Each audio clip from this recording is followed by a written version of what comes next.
Hi, and welcome to a new video on how to remove the front bumper of a BMW E34 5 Series. The screws that hold the bumper are hidden behind the trim panels, so we need to remove these first. Slide the trim panels forward, starting at the sides. This can take some force. Once they are latched out of position, there is enough room to remove the rest of the clips. Gently pull the trim panel off the front bumper. Do the same on the driver's side. Remove the four 17mm screws. Once loosened, the bumper can be removed.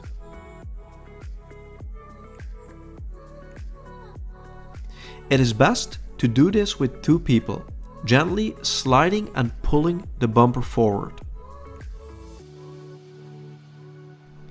It is good practice to have a cloth to set the bumper down onto to avoid scratching the paint.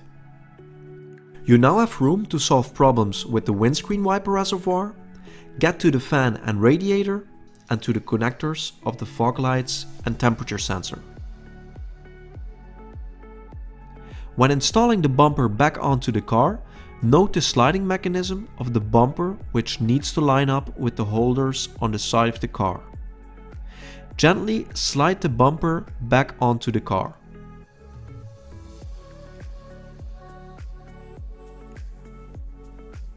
To get the panel gap right, note that you press the bumper upwards before tightening the screws.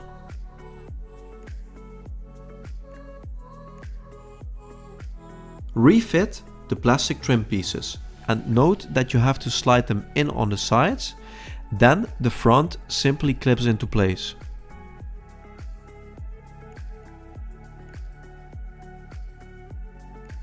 And that's it. If you like this video, check out the rest of the channel for more BMW car how-to videos, subscribe, like, and I will see you in the next one.